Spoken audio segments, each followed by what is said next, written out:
अस्सलामुअलैकुम everyone, welcome back to जोर का जोर। मीर अब्जीशान की तरफ से आपको एक बार फिर बहुत बहुत खुश आमदीद। और दोपहर में हमने बहुत सारी गुफ्तगू की बांग्लादेश और पाकिस्तान की टेस्ट सीरीज़ जारी होने वाली हैं और एक टेंशन का एक पहलू है जहन में, वो ये भी है कि मौसम क्या कहता है, क्योंकि अगर बारिश हो गई 2 ही मैचेस है तो कहीं बारिश की नज़र ना हो जाए, लेकिन ऐसा नहीं होगा। उम्मीद करते हैं कि अच्छी सिचुएशन होगी, पिचेस का खास तौर पर ख्याल रखा जाएगा। अगर बारिश होती है और उसकी वजह से पिचेस कुछ प्रॉब्लम्स का शिकार होते हैं तो फिर क्या सिनेरियो होगा। वैसे तो हम फास्ट बॉलर्स के साथ जा ही रहे हैं, एक स्पिनर भी हमारे साथ मौजूद हैं, लेकिन देखते हैं कि एग्जैक्टली पिच क्या कहती है और मैचेस का किस तरफ रुझान जाएगा। उस हवाले से प्लेइंग 11 बनाई जाएगी। शान मसूद पर एक बहुत बड़ी जिम्मेदारी आयद होती है। तो नाज़रीन, बातचीत का सिलसिला आगे बढ़ाते हैं। मेरे साथ मौजूद है आप सबकी जान क्रिकेट की शान हाफिज़ इमरान। अस्सलाम वालेकुम हाफिज़ साहब, कैसे हैं आप? वालेकुम सलाम जी, बहुत शुक्रिया मेरा आपका।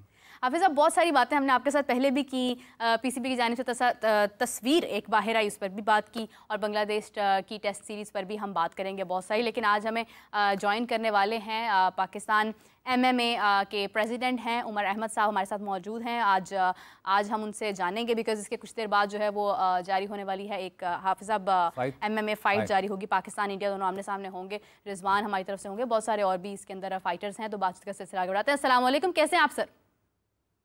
जी अस्सलाम वालेकुम। जी मैं बिल्कुल ठीक हूँ, आप खैरियत से?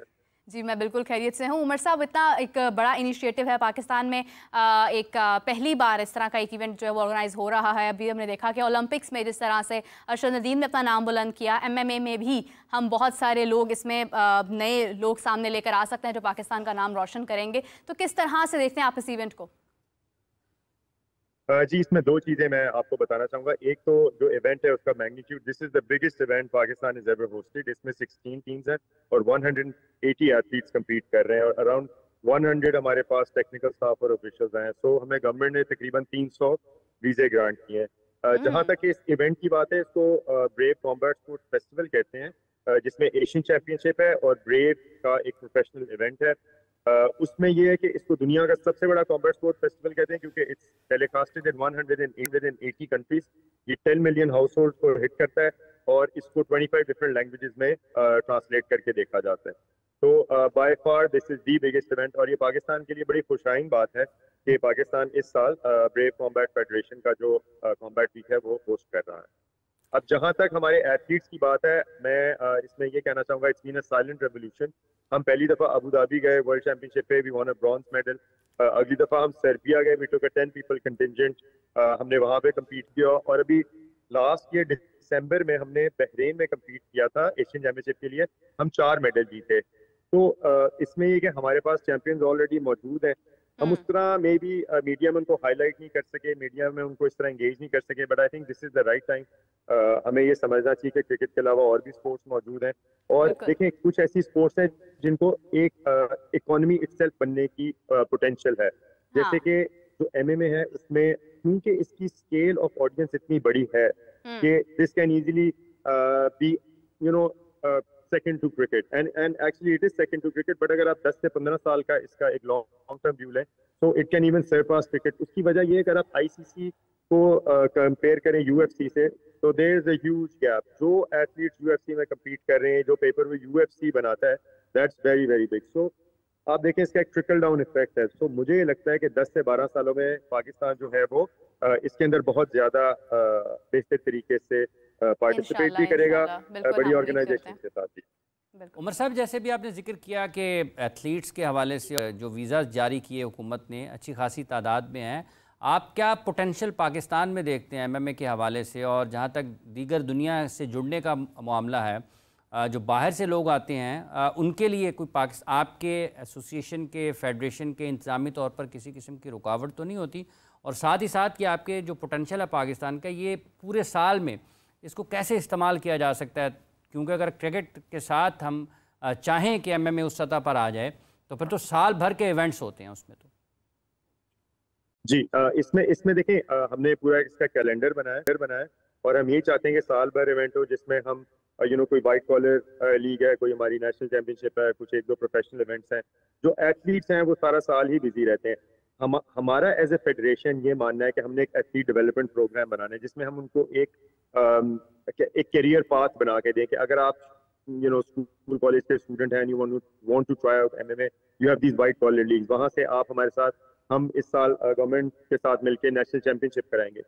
उसके बाद जो लड़के उसमें परफॉर्म कर रहे हैं हम उनको एशियन चैंपियनशिप, वर्ल्ड चैंपियनशिप में कम्पीट कराएंगे। And once they start winning medals in that, हम उनको बड़ी ऑर्गेनाइजेशंस के साथ साइन करवाएंगे। तो ये ऑलरेडी हमारा एक ट्राइड एंड टेस्टेड मॉडल है। इसमें Ismail Khan is a very big example, इसमें Rizwan Ali is a very big example. Now they both are fighting in Brave. They started with Pakistan MMA Federation, वो World Championship, Asian Championship में गए, जीते, and now they are being signed at big organization. जहाँ तक रुकावट का सवाल है, देखें मेन चीज कोई भी स्पोर्ट्स हो उसमें फंडिंग आती है। हमने थोड़ा सा एक डिफरेंट एंगल लिया है इसके अंदर। हमने फंडिंग की जहाँ तक बात थी, हम गवर्नमेंट के पास नहीं गए, हमने हाथ नहीं फैलाए। हमने उनसे ये जरूर रिक्वेस्ट की कि हम इतना बड़ा इवेंट करना चाहते हैं, आप हमें वीजाज लगवा दें।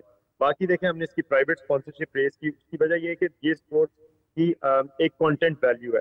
मैं हर दफा जिस फोरम पे बैठा मैंने यही कहा कि देखें अगर टिकटॉकर जो है वो सड़क क्रॉस करके मिलियंस ऑफ रुपीस कमा लेते हैं तो एथलीट क्यों नहीं कमा सकते।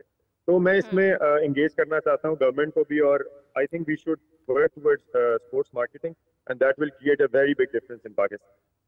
बिल्कुल सही है। बहुत शुक्रिया उमर साहब आपका, thank you so much for joining us. Hafiz साहब, जैसे इन्होंने बात की टॉकर्स इतना पैसा कमा सकते तो एथलीट्स क्यों नहीं। तो टिकटॉक तो दुनिया भर में देखी जाती है और वो जितनी उसमें अनहोनी हरकतें होती हैं वो उतनी ही पसंद की जाती है। देखिए MMA भी ये पोटेंशियल तो है इस एतबार से कि अगर आप उसका एक पहलू निकालते हैं डिजिटल कंटेंट का और वहाँ से आप अगर कमाना चाहते हैं, अर्न करना चाहते हैं, उस एक प्लेटफॉर्म को इस्तेमाल करना चाहते हैं, तो ये वाला पोटेंशियल तो है MMA के, यहाँ से आ सकते हैं। लेकिन ये इसकी बुनियाद के ऊपर कोई इसको बहैसियत प्रोफेशन या अपने मुस्तकबिल को करियर बनाने के लिए नहीं आ सकता, क्योंकि ये एक आप उसको कह सकते हैं ना कि ये एक आप उसको कह सकते हैं कि सम टाइम आप उसको गैम्बल का लफ्ज़ इस्तेमाल करते हैं, बाज़ औक़ात आप उसको कहते हैं कि लक फैक्टर। हर किसी का टिकटॉक भी नहीं चलता ना, तो अगर कोई इतना MMA के लिए आपको बहुत ज़्यादा अपने ऊपर इन्वेस्टमेंट की ज़रूरत होती है, आपकी बहुत ख़ास किस्म की ट्रेनिंग है, डाइट है, आपको बहुत सारी चीज़ें प्लान होती हैं और तरीके से। ये तो वो एक मखसूस सतह के ऊपर आकर आप इस काबिल होते हैं कि चलें लोग आपको किसी वजह से देखना शुरू करेंगे। बड़ी बात है मेडिकल केयर, मेडिकल तो फिर जो एक पूरी लंबी एक सफ़र है, उसके लिए आपको बहरहाल फेडरेशन के लेवल पर, जैसा कि उन्होंने कहा कि हम हुकूमत के पास नहीं जाते हैं, हम उसको प्राइवेट पार्टनरशिप के ज़रिए चलाने की कोशिश करते हैं। तो इसको एक दो जगह और भी हैं, मैंने देखा है वहाँ पर भी रेसलिंग के मैट भी लग रहे हैं और उसके साथ साथ MMA के ऊपर भी लोग जा रहे हैं। तो ये एक बढ़ती हुई स्पोर्ट्स है पाकिस्तान में, इसके ऊपर तवज्जो दी जा सकती है। लेकिन बात यह है कि क्या आप इसको एक करियर के तौर पर लेना चाहते हैं या फिर आप इसको जुज़वक्ती शौक़ के तौर पर लेना चाहते हैं। तो जब तक किसी को प्रोफेशनल तरीके से गेम को नहीं चलाया जाएगा और लोगों को वहाँ पर अपना करियर नज़र नहीं आएगा, मुख्तसर टाइम होता है। फिर जैसे आपने मेडिकल का जिक्र किया है कि इसमें इंजरीज़ जो हैं हेल्थ के हवाले से आपको बहुत ज़्यादा रिस्क पे होते हैं आप, मतलब हाई रिस्क गेम है, तो वहाँ पर आपको देखते हुए कुछ ज़्यादा ऐसी जो गेम्स होती हैं उनमें आपके पास जो प्राइज़ मनी है या जो आपकी टेक केयर है या जो पर आपकी तैयारियाँ हैं वो बहुत ही इस अंदाज में होनी चाहिए कि कोई पता नहीं कि एक ही फ़ाइट करने के बाद आप दोबारा फ़ाइट कर सकते हैं या नहीं कर सकते हैं। इस किस्म की सूरत हाल भी होती है। तो वो सारी चीज़ें कि इंसान अगर खुदा न खास्ता उसको कोई ऐसी इंजरी हो सकती है कि वो दोबारा खेलने के काबिल ना रहे, तो उसकी सारी की सारी बाकी लाइफ तो उसने गुजारनी है। तो वो एक बहुत जामे किस्म के मनसूबाबंदी की और उसकी हिकमत अमली की और निज़ाम की ज़रूरत है ताकि खिलाड़ियों को आगे बढ़ाया जा सके। तो बहरहाल ये खुशाइंद है कि जैसे वो बता रहे हैं कि बाहर से भी लोग पाकिस्तान आ रहे हैं, तो एक कनेक्टिविटी तो है जिससे चलेगा। जितना लोग खेलेंगे, जितने इवेंट्स होंगे, एक पूरे साल का सर्कल आपका होना चाहिए। पहले 3 महीने, फिर अगले 3, फिर अगले 3, फिर अगले 3, तो 3-3 महीने के तो फिर आपके इवेंट्स होते रहेंगे, लोग आते रहेंगे और फिर जाहिर सी बात है कि जब आपका एक कल्चर बनता है तो फिर उसमें आपकी इंगेजमेंट जो है वो बनती है और लोग आपके साथ जुड़ते भी हैं।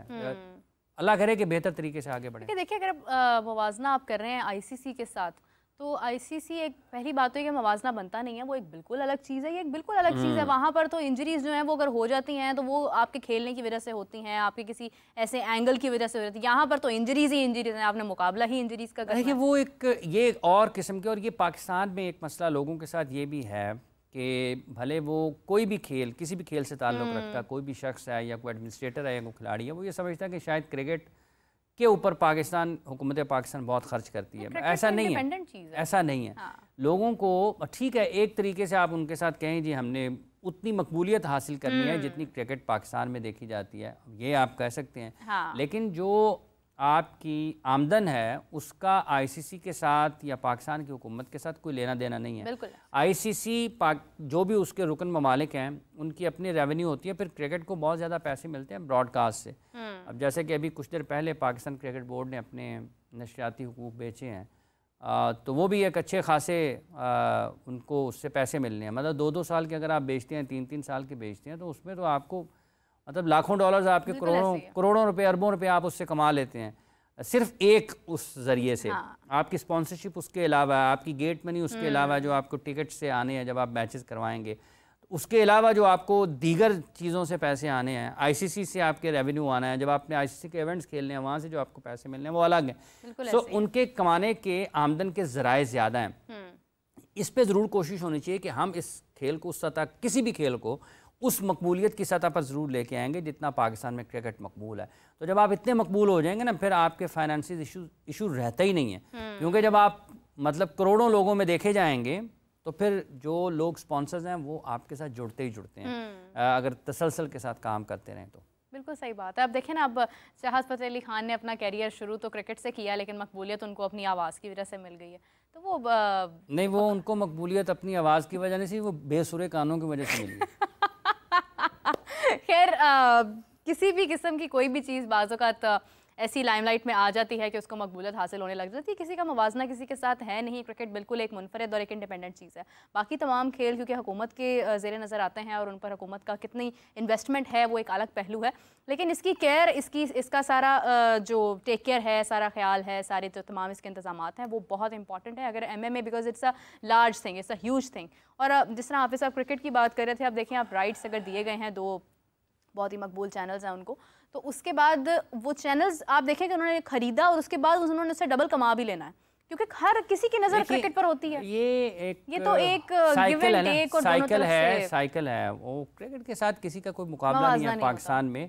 और हाँ, मकबूलियत के एतबार से आप चाहें हम वहाँ पर जाना पड़ेगा। क्रिकेट की एक हिस्ट्री है ना। देखें क्रिकेट पाकिस्तान में क्या में पाकिस्तान से अब तक खेली जा रही है, ठीक है। 52 में पाकिस्तान ने पहला टेस्ट मैच खेला था, आज 2024 आ गया। हॉकी की भी थी, बिल्कुल है। हॉकी भी 70,000 का स्टेडियम यहाँ पर हमारे पास ही है, और उसमें भी वो 70,000 लोग पूरे बैठे होते थे जब उरूज का दौर था ना पाकिस्तान का। तो अगर तो इस मकबूलियत पे आप जाते हैं तो फिर तो बहुत अच्छी बात है। और ये जो लाखों करोड़ों में पाकिस्तान की क्रिकेट बोर्ड के जो टेलीविज़न राइट्स जो हैं ये बिकते हैं, फिर ये पैसे खर्च होते हैं क्रिकेट के ऊपर। इसलिए जहाँ तक ताल्लुक इस चीज़ का कि क्रिकेट के साथ आपको किसी चीज़ का मवाजना नहीं करना चाहिए, लेकिन बहरहाल अगर आप मकबूलियत में जाना चाहेंगे तो ठीक है। जहाँ तक ताल्लुक इस चीज़ का है कि शोहरत के एक ये होती है कि वो तो जैसे अभी आपने एक साहब का नाम लिया कि उनको शोहरत मिल गई उनके किसी भी वजह से, चलें बहरहाल उसका इम्पैक्ट क्या है। देखें अगर पाकिस्तान में वक़ार यूनुस मशहूर हुए, उसका एक इम्पैक्ट हुआ, पॉजिटिव इम्पैक्ट हुआ। सही बात है। अगर पाकिस्तान में आज लोग बाबर आजम बनना चाहेंगे तो उसका एक पॉजिटिव इम्पैक्ट होगा आपकी सोसाइटी के ऊपर। और एथलीट्स का मुकाबला टिकटॉकर्स के साथ, अगर आप अरशद नदीम बनना चाहेंगे तो उसका एक मुआशरे के ऊपर इम्पैक्ट होगा, ठीक है। और अगर आप बाजे बजाना चाहेंगे 14 अगस्त की 14 अगस्त, तो उसका इम्पैक्ट जो है ना वो सोसाइटी पर कुछ नहीं होगा। तो ये खेल जो है बुनियादी तौर पर, अगर इकॉनमी की बात की जाती है, बुनियादी तौर पर ये सिर्फ खेल नहीं है, ये आपको ये तालीम का एक बहुत बड़ा ज़रिया है, ठीक है। ये एक लाइफ स्टाइल है, जो स्पोर्ट्स हैं ये लाइफ स्टाइल है। ये आपको गिरना, उठना, झपटना, पलटना, हमला करना, आसाब की मजबूती, फ़ैसला साजी, क़ुव्वत फ़ैसला जो है, जुर्रत इनकार जो है, ये बहुत सारी चीज़ें आपको सिखाती है। तो इसलिए अगर आप पाकिस्तान में इस कल्चर को अगर फ़रोग़ दिया जाएगा, ये जो से हमारा एक खेलों का था पहले जो आज नहीं है, अल्लाह करे कि वैसा हो जाए, तो ये सारी चीज़ें आपको नज़र आएंगी। ये जो बागात हैं ये आपको यहाँ पर लोग मुख्तलिफ़ वक्तों में रनिंग करते हुए नज़र आएंगे। जो सुबह और शाम के वक्त में एक रिवायत है, लोग जाते हैं ट्रैक करते हैं, उसमें नज़र आएंगे। जो आपके पार्क्स हैं वहाँ पर आपको एक्सरसाइज करते हुए नज़र आएंगे। जिम जो है वो आपको ज़्यादा वहाँ पर रश होता नज़र आएगा, उनकी तादाद बढ़ेगी। जो आपके काम करने की जगह हैं, दफातर हैं, जो आपकी वर्क प्लेस है, वहाँ पर आपको एक हेल्दी कंपटीशन और कल्चर इस तरीके से नज़र आएगा कि आपको सेहत के हवाले से जो आपकी वेल बींग है, इवन मेंटल वेल बींग है, उसके हवाले से लोग आपको बात करते हुए दिखाई देंगे। तो ये उसी तरीके से आएगा जब आप परफॉर्मिंग जो आर्ट्स है ना, परफॉर्मिंग आर्ट है, उसकी तरफ जाएंगे। ये आपको उभारती है, बेहतर ज़िंदगी की तरफ आपको उभारती है, बेहतर लाइफस्टाइल की तरफ आपको ड्राइव करती है। तो ये जितनी भी चीज़ें हैं स्पोर्ट्स, उनमें एक सबसे नुमाया। आप देखें कि अभी ओलंपिक्स की जब ओपनिंग सेरेमनी हुई या उसकी क्लोजिंग सेरेमनी हुई, तो क्या सिर्फ उसमें खिलाड़ी थे? उसमें आपको शोबिस से भी लोग नज़र आते हैं। उसकी ओपनिंग क्लोजिंग सेरेमनी में आपको आवाज़ का तड़का भी लगता है, आपको दीगर जो परफॉर्मेंसेज हैं जो उस शोबे से ताल्लुक़ रखते हैं, काम करने वाले आर्टिस्टों के, वो भी नज़र आते हैं। तो ये मिक्स एंड मैच है। अगर आप इसको करते हैं तो फिर यकीनी तौर पर आपके सोसाइटी के ऊपर, आपके मुल्क के ऊपर, उसकी इकॉनमी के एतबार से, उसकी इवन जो बेटरमेंट है टुवर्ड्स, आप उसको कह रहे हैं कि हेल्दी एक्टिविटीज़ के एतबार से, वो बहुत सारी एजुकेशन जो सबसे इम्पॉर्टेंट चीज़ है, उन तमाम चीज़ों को ये चीज़ें लिंक्ड हैं, जुड़ी हुई हैं। ठीक है, अल्लाह करे कि वो हो और उसको आगे तरीके से आगे बढ़ाएं। और कौम को ये फ़ैसला ज़रूर करना चाहिए कि उन्होंने मतलब आइडलाइज आप किसको कर रहे हैं, ठीक है। और मतलब हर चीज़ को एक ने, मतलब यहाँ पे तो हम तो इतने मसरूफ़ लोग हैं कि अगर कोई शख्स खंबे पे चढ़ के, वो वापडा का ही होगा ना और वो ठीक कर रहा होगा तार, तो कोई यहाँ पे कहते हैं यार खुदकुशी करना से चढ़े है, तो उसको देखने के लिए लोग 3500 लोग नीचे जमा हो जाएंगे, इतने मसरूफ़ हैं हम। अब वो ऊपर से तार करे, तार ठीक करता करता आराम से नीचे उतरेगा और चला जाएगा। लोग कहेंगे तू तो खंबे तो छाल मारनी से, सही बात है। उन्होंने कहा छाल मैंने से मारनी, कोई कंस्ट्रक्शन हो रही है, लोग खड़े हो जाएंगे ऐमी बिला वजह। वो एक खुदा न खास्ता किसी की गाड़ी या कोई मोटरसाइकिल को छोटी मोट लग गई है ना, हल्की फुल्की, वो जा रही हैं, जा रहे होंगे ना, बिल्कुल ऐसे वो खलोई, बिल्कुल पीछे देखने नहीं पाइन, तुसी ते अगे ठहरो, देखते देखते पीछे अपना नुकसान हो जाता है। फिक्र है गड्डी साइड ते खड़ो, उनको जाके पूछो, चीज की जरूरत नहीं, हेल्प नहीं करनी है, मसरूफ हैं, लेकिन देखना जरूर है। और एक सामने से आ रहा होगा, ठीक है, रॉन्ग साइड से आ रहा होगा ना, तो सामने जो अपने ठीक सड़क पे जा रहा होगा, वो जो सामने से आ रहा होगा वही कह रहा होगा तन नजर नहीं आ रहा। तो हम तो इतने मसरूफ हैं। तो इसलिए जब इस तरह के हालात हो जाते हैं तो फिर कोई कुछ भी गाए वो मशहूर हो जाता है। बिल्कुल आपने ठीक बात की। अब वैसे तो हम स्पोर्ट्स के ऊपर बात करते हैं अमूमन, लेकिन एक चीज़ और इसमें ऐड करना चाहूँगी कि आप देखें ट्रैफिक की, अगर हम देखें ना, ट्रैफिक में अक्सर क्या होता है कि गाड़ियाँ दौड़ में लगी हैं, रेस में लगी हैं, हम आगे चले जाएं, हम चले जाएं, लड़ रहे हैं एक दूसरे से, और जाकर करना क्या, कुछ भी नहीं। वो या तो हो कि आपने ऑफिस जाना है, आपकी कोई खास मसरूफियत है, आपने वक्त दिया, हो सकता है किसी ने जाना, नहीं भी होता। हाँ वही आपको मैं बताऊं, हो सकता है कि किसी ने कहीं जाना हो तो तुसी करो 5 मिनट पहले निकल आओ ना। हाँ। अगर किसी ने जाना भी है तो वो घर से पहले निकले। हाँ। ये इस तरह से लोग भाग रहे होते हैं कि जैसे उन्होंने फैसलाबाद से पहले ब्रेक ही नहीं लगानी, लेकिन वो अगले इशारे पे सब तो आखिर तक खड़े होंगे। बिल्कुल ऐसे ही है, बिल्कुल ऐसे ही है। और इस तरीके से जो हमारी ट्रैफिक है उसका तो वो हाल इस हद तक, मतलब ये वही हाल है जो हर जगह पर नजर आता है। हाँ। यूं टक टक टक टक टक टक, वो पता नहीं क्या कर रहे हैं, वो पता नहीं जिंदगी की आखिरी ड्राइव कर रहे हैं या अपना नुकसान करना है या किसी और का नुकसान करना है। वो ऐसे चला रहे होते हैं लोगों के, पता नहीं अगर फलां वक्त तक जैसे आज नाम मिल जाना है, रेसिंग ट्रैक है ये, वो ये भी समझते हैं। वो बात जो भलाई के अंदर, जो खुदा न खासा अगर कोई गिर जाता है तो गिर के ना उसी को बुरा भला कह रहा होता है, गिरा अपनी वजह से होता है, दूसरों के ऊपर गुस्सा निकाल रहा होता है। बिल्कुल सही है। Coming back to the Bangladesh, ये जो दीगर खेलों वाले लोग हैं ना, ये भी होता खुद से कुछ नहीं है तो क्रिकेट को बुरा वाला कही जा रहे हैं। असी उन्होंने देखो ना साढ़े पैसे खा गए, तो भाईजान वो कमाते हैं सारा साल, वो क्रिकेट चलती है उनकी सारा साल, जो भी जिसका भी जिस लोग भी हमारे पैसे से कर लिया, हमारे टैक्स के पैसे, टैक्स क्रिकेटर्स और क्रिकेटर वो तो खुद टैक्स देता है। हुकूमत जिनको देती है ना, फंड करती है, जिनकी माली मदद हुकूमत करती है, उन खेलों का हाल देख लें, वो गिरा पड़ा है, किस खस्ता हाल में मौजूद है। हाफिज साहब, बांग्लादेश टेस्ट सीरीज भी हमारी होने वाली है, and coming back to the Khasta पिस्ता।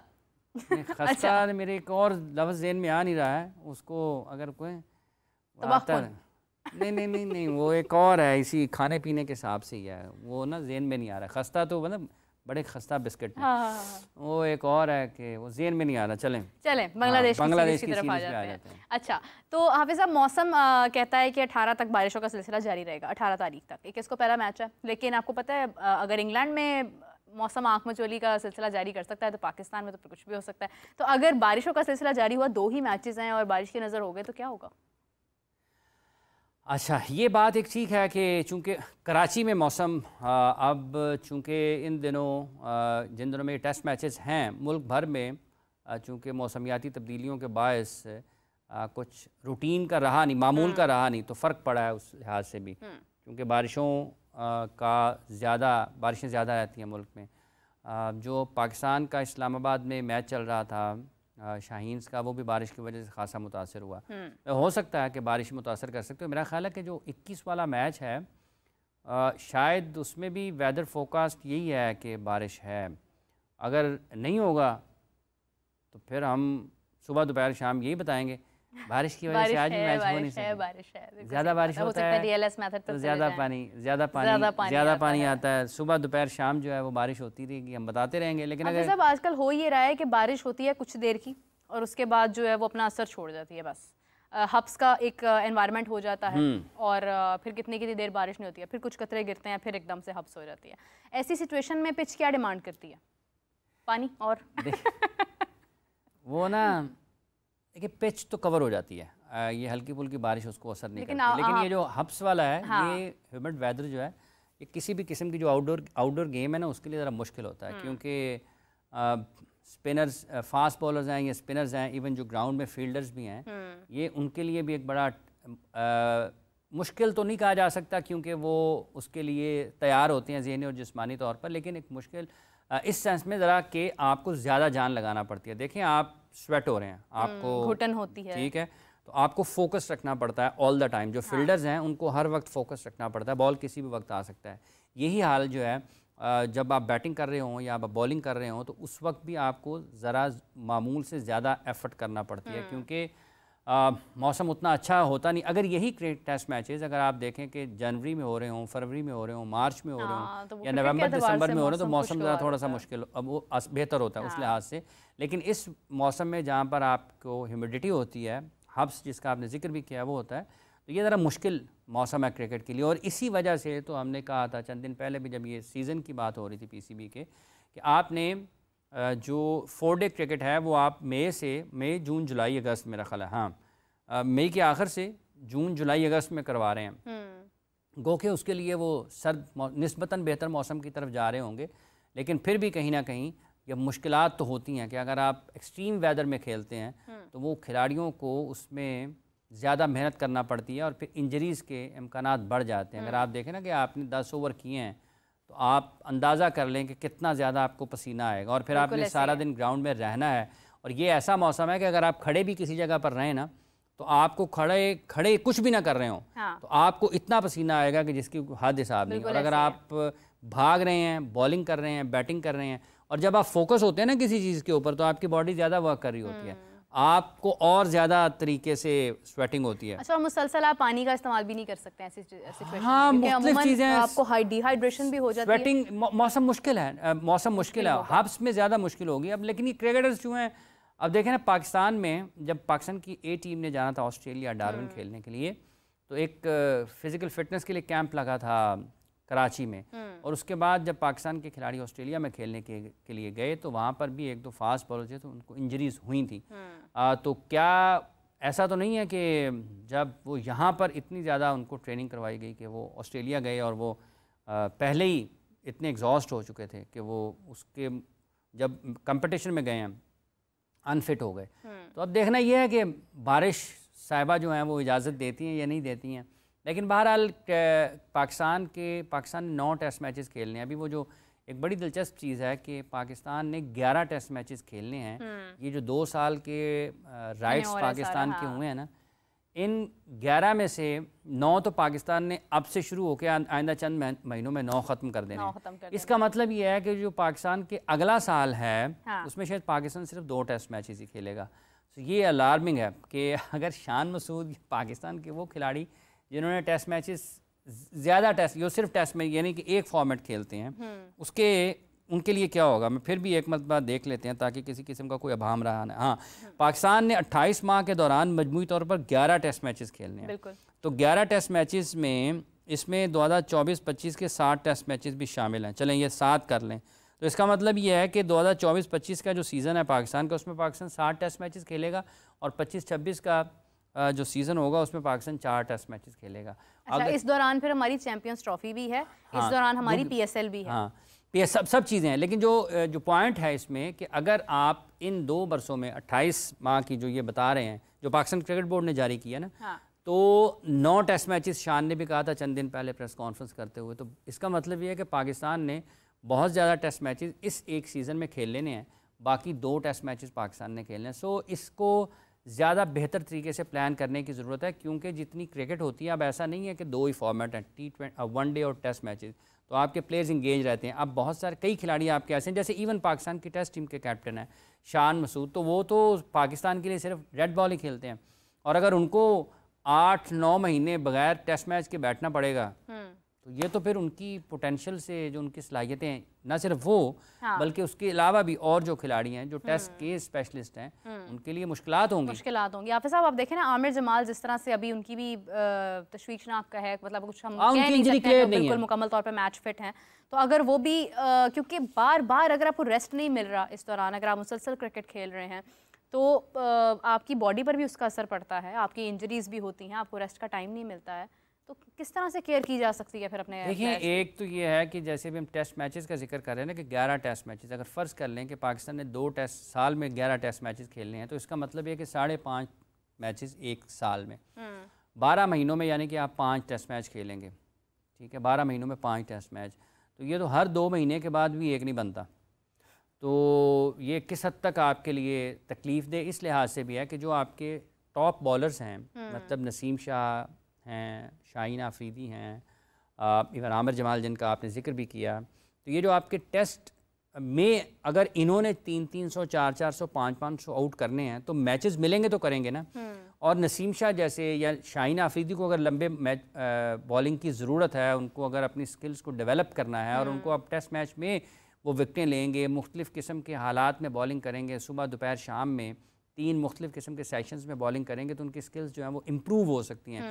नसीम शाह जो हैं वो निखर सकते हैं अगर उनको ज़्यादा टेस्ट मैचेस मिलें। तो अगर उनको 300 का हदफ हो विकटों का कि हमने इनकी 300, 400 विकटें करवानी हैं, तो ये प्लान तो इस तरीके से होना चाहिए ना कि ये मेरे टेस्ट बॉलर हैं, ये मेरे टेस्ट बैटर्स हैं, इनके मैं 7000 रन देख रहा हूँ, 8000 रन देख रहा हूँ, ये 400 विकटें इसकी देख रहा हूँ, तो मुझे चाहिए इनसे 400 विकटें, इनसे मुझे 8, 9, 10 हज़ार रन चाहिए। तो फिर आप अपना टूर, अपना कैलेंडर उस तरीके से प्लान करते हैं, तो मैक्सिमम जो उनकी पोटेंशियल है उससे अगर आप फ़ायदा नहीं उठा पाएंगे। अब इंडिया को देखें, उन्होंने ये भी पहले तो पूरी अपनी बिल्कुल नई टीम भेजी, जो उन्होंने शुभमन गिल की नुमाइंदगी में उन्होंने जिम्बाब्वे में भेजी, वो उन्होंने उनकी मुकम्मल नई टीम थी। उसके बाद अब उन्होंने उनके अपने प्लेयर्स खेले हैं, लेकिन आप ये देखें ना कि वो रिस्क नहीं लेते हैं इस तरह से। देखिए, पूल ऑफ प्लेयर्स का है ना, अभी अगर टेस्ट मैचेस की बात करें तो उन्होंने ऑस्ट्रेलिया में जाकर 5 टेस्ट मैचेस खेलने हैं, फिर मेरा ख्याल है कि बांग्लादेश के ख़िलाफ़ भी टेस्ट मैचेस खेलने हैं होम, फिर शायद न्यूजीलैंड ने खेलने के लिए आना है या इंग्लैंड ने आना है, टेस्ट मैचेस हैं। तो टेस्ट मैचेस अगर आपकी इवन बाबर आजम, मतलब अगर आपके वो सबसे बेहतरीन बल्लेबाज हैं अब्दुल्ला शफीक, अगर वो सिर्फ एक फॉर्मेट खेल रहे हैं और वो 2 साल में सिर्फ 11 टेस्ट मैचेस खेलेंगे, तो क्या ये जुल्म नहीं है? मतलब अब बाबर आजम पाकिस्तान के टॉप बैटर हैं और अगर वो 2 साल में सिर्फ 11 टेस्ट मैचेस खेलेंगे, तो क्या ये उनकी सलाहियतों से इंसाफ है? मैक्सिमम आपको कम अज़ कम और कुछ नहीं, 18-19 टेस्ट मैच तो मिलने चाहिए ना 2 साल में, मतलब 10 टेस्ट मैच कम अज़ कम पाकिस्तान को रखने चाहिए अपने कैलेंडर में। साल में जो सीज़न है उसमें 10 टेस्ट मैचेस तो रखने चाहिए, साले 10 ना रखें, 8 तो रखें, 9, 8, 9, 16, 18 के दरमियान में भी होंगे ना। तो आप देखें, अगर किसी का करियर है 5 साल का और अगर वो 1 साल में 8 टेस्ट मैचेस खेलता है, तो 5 साल में वो 40 टेस्ट मैच खेल गया, कुछ उसने अचीव तो कर लिया होगा। 40 टेस्ट मैचेस अच्छे खासे टेस्ट मैचेस हैं। और अगर आप 8 साल तक जाते हैं या 10 साल तक आपका इंटरनेशनल करियर जाता है, तो आपके पास ये चांस तो होगा ना कि यार आप कहीं ना कहीं थोड़ा आपका करियर लंबा होता है, आप 100 टेस्ट मैचेस खेल सकते हैं। इसलिए इस सारी सूरत हाल में जितनी आप रेड बॉल क्रिकेट की तरफ जाएंगे, आपकी प्लेयर्स की जो क्वालिटी है, उनकी स्किल्स जो हैं वो भी इम्प्रूव होंगी। वर्ल्ड मैप के ऊपर जो क्रिकेट का है, जो नक्शा है क्रिकेट की दुनिया का, वहाँ पर आपके खिलाड़ी रिकी पॉन्टिंग हैं, ब्रायन लारा हैं, सुनील गावस्कर हैं, जावेद मियादाद हैं, जैक कैलिस हैं, आपके इंजमामुल हक हैं, ये भी इंग्लैंड के लेफ्टी थे, एलिस्टर कुक हैं, मतलब ग्रेट, विव रिचर्ड्स हैं, दुनिया के बड़े बड़े खिलाड़ी हैं ना, जिन्होंने, विराट कोहली अभी हैं, सचिन तेंदुलकर हैं, महिला जयवर्धने हैं, संगकारा हैं, सनत जयसूर्या हैं। तो आपने अपने प्लेयर्स को उस सफ़ में लाना है कि जहां पर वो दुनिया के बड़े क्रिकेटर्स के साथ उनका नाम लिया जाए, Shane Warne, Wasim Akram, Muralitharan, Jimmy Anderson, Stuart Broad, Curtly Ambrose, Malcolm Marshall, Allan Donald, Richard Hadlee, Dennis Lillee, Kapil Dev, Wasim Akram, Waqar Younis, Imran Khan. तो ये सारे के सारे वो लोग हैं। रेड बॉल में जब उनके ज़्यादा मैचेस नहीं होंगे, ये एक और भी चीज़ है इसमें। देखिए बात यह है कि अगर आप 2 घंटे के लिए पढ़ेंगे तो आप 20 घंटे वाले का तो मुकाबला नहीं कर सकेंगे ना। 20 घंटे वाले की फिर इल्म भी ज़्यादा होगा, समझ बूझ भी ज़्यादा होगी, कंसिस्टेंसी ज़्यादा होगी। देखें ना, फोकस ज़्यादा होगा। आप बहुत, तो ये अगर आप सिर्फ T20 क्रिकेट खेलेंगे ना, तो आपके पास बात करने के लिए, क्रिकेट को समझने के लिए भी उतना ही इल्म मौजूद होगा जितना आप उसको टाइम देंगे। मतलब ग्राउंड इज़ जस्ट लाइक कि जितना वक्त लर्निंग प्लेस ना, आपका स्कूल है वो, आप वहाँ से सीख रहे हैं। जितना वक्त आप उसको देंगे उतना ही वो वक्त आपको वापस देगी। तो इसलिए अब ये देखें ना, हर खबर में, जैसा कि हर प्रेस रिलीज में भी खबर होती है कि 11 टेस्ट मैच, जैसे चंद दिन पहले शान ने भी कहा था, लेकिन इन्होंने ऑफिशियली अनाउंस किया है 2 साल में 11 टेस्ट मैच। तो मतलब ये एक, नहीं आपको लगता है कि ये बहुत कम है? कम है जी, बिल्कुल। मतलब अब्दुल्ला शफीक अगर वनडे क्रिकेट नहीं खेलते हैं, T20 क्रिकेट भी नहीं खेलते हैं पाकिस्तान, उनका क्या है? मतलब एक मैच खेलेंगे, उसके बाद इंतजार करेंगे, एक मैच खेलेंगे, उसके बाद इंतजार करेंगे। और ये 9 टेस्ट मैचेस अगर पाकिस्तान सीजन में खेलता है तो अगले सीजन में 2 टेस्ट मैच बनते हैं। इन्होंने कहा कि 7 खेलेंगे और 2 अगले सीजन में आ जाएंगे। तो इसका मतलब ये कि बाकी साल में फिर आपके 4 टेस्ट मैच होंगे ना। फिर ये है कि इसमें आपकी वेदर कंडीशंस भी आ जाती हैं, इसमें आपकी दीगर मसरूफियात भी आ जाती हैं, इंजरीज भी आ जाती हैं, सब चीजें। अगर इंजर्ड हो गया फर्ज कर लें, हाँ खुदा ना खासा, तो फिर उसके बाद भी एक गैप बैठा रहेगा बाहर। हाफिज साहब, एक और बात मेरे जहन में आ रही है, वैसे तो we are about to wrap up, लेकिन जाते रहते एक और बात मैं करना चाहती हूँ कि आपको नहीं लगता कि हमारा टेस्ट और ODI में जो खिलाड़ी खेलते हैं, वैसे तो शान मसूद ठीक है टेस्ट के प्लेयर है, साउथ शकील को भी हम वहीं पर काउंट करते हैं, हमें थोड़ी इसके अंदर भी कैटेगराइज करना है प्लेयर्स को। देखिए ये तो शान मसूद का जहाँ पर आपने जिक्र किया, 2022 के वर्ल्ड कप में पाकिस्तान ऑस्ट्रेलिया खेलने के लिए गया, वर्ल्ड कप T20 का वर्ल्ड कप था, और उसमें टॉप स्कोरर थे। फाइनल में भी मेरा ख्याल वो टॉप स्कोरर थे। इंडिया के खिलाफ जो सबसे अहम मैच था पाकिस्तान का उस वर्ल्ड कप में, जो कि पाकिस्तान हारा, नाकाम हुआ, पाकिस्तान जीत नहीं पाया उस मैच को, उसमें भी वो टॉप स्कोरर थे। तो ये तो अब आपने बना दिया, इसका इन्हिसार जो है ये फैसला साजों के ऊपर है कि आप क्या किसी को लेबल तो नहीं करना चाहते हैं। मतलब आप अगर ये समझें कि अब्दुल्ला शफीक सिर्फ T20 टेस्ट मैच ही खेल सकते हैं, या साउथ शकील इवन किसी को भी आप कैसे कर सकते हैं, ये आप ट्राई आउट करते हैं। ये जो है ये वो लोग फैसले करते हैं जिनको, जो किसी की टैलेंट की आइडेंटिफिकेशन की सलाहियत हो किसी में मौजूद। अगर किसी में टैलेंट को आइडेंटिफाई करने की एबिलिटी ही ना हो ना, तो वो कभी भी स्विच नहीं करा सकता प्लेयर्स को। मतलब अगर कोई ये समझता है, उसने कुछ देखा है, वो फिर लाजिम नहीं है कि वो सिर्फ मैच ही देख लेता है। अगर वो फिर उसका कोई प्रैक्टिस सेशन भी तरतीब देता है, यार इसको यहाँ पर ये बॉल करो, ये करो, ये करो, ये, फिर वो समझता है कि इसमें जान है, तो फिर आप स्विच करते हैं अपने प्लेयर्स को, आप नंबर्स भी स्विच कर देते हैं with the passage of time. आप समझते हैं कि ये वहाँ पर ज़्यादा, सम टाइम प्लेयर्स एडजस्ट कर जाते हैं, सम टाइम प्लेयर्स एडजस्ट नहीं करते हैं, तो आप वापस उसको उसकी पोजीशन पर ले जाते हैं। तो किसी को महदूद नहीं करना चाहिए, लेबल नहीं लगाना चाहिए। आपको उसकी स्किल्स को डेवलप करने के लिए काम करना चाहिए कि अगर अब्दुल्ला शफीक में ये सलाहियत है कि वो हाई स्ट्राइक रेट के साथ भी जा सकता है, तो सिर्फ उसको टेस्ट मैचेस तक महदूद नहीं रखना चाहिए। अगर साउथ शकील बेसिक्स के ऊपर, एक इंडिया के बैट्समैन हैं ऋतुराज गायकवाड़, या मेरा ख्याल है कौन है एक, वो जो हैं हाइस्ट, उनका 150 से ज़्यादा स्ट्राइक रेट, अक्सरियत बाज़ औक़ात नहीं, अक्सर मौक़े में देखा गया है कि वो 150 के स्ट्राइक रेट से ज़्यादा के स्ट्राइक रेट के साथ खेल रहे होते हैं, लेकिन उनकी जो शॉट्स हैं वो ग्राउंड शॉट्स ही होती हैं। मतलब छक्के नहीं होते हैं ज़्यादा, 10, 11, 12 चौके नज़र आएंगे, एक आध छक्का नज़र आएगा, लेकिन जो स्ट्राइक रेट है वो 150 से प्लस ही होगा, अबव होगा, 150 से 140 से अबव होगा। तो आपके ये स्किल्स डेवलप कर सकते हैं ना आपके, आप मिनिमम रिस्क के साथ हाई स्ट्राइक रेट के साथ खेल सकते हैं। तो ये किसका काम है? ये उसका काम है जिसको ये पता होगा कि यार इसमें किस चीज़ की कमी है, इसको दूर किया जा सकता है। खैर हाफिज़ साहब, ये एक बहुत आपने इंपॉर्टेंट पॉइंट मेरे दिमाग में है और मैं इसके ऊपर तफसीलन बात करना पसंद करूँगी। इस पर हम ज़रूर बात करेंगे। बहुत सारे खिलाड़ियों के नाम भी मेरे जहन में आ रहे हैं जिनको हम इस मौजू के ऊपर डिस्कस कर सकते हैं। तो नाज़रीन, हम आपसे मुलाकात करेंगे कल। हाफिज़ साहब और मुझे अभी के लिए इजाज़त दीजिए। बहुत सारी गुफ्तगू हमने की और जो पॉइंट एक्जैक्टली हमने रेज़ किया है ये बहुत इंपॉर्टेंट है, इसके ऊपर हम तफसीलन गुफ्तगू आपके साथ कल करेंगे। तब तक के लिए अल्लाह हाफिज़।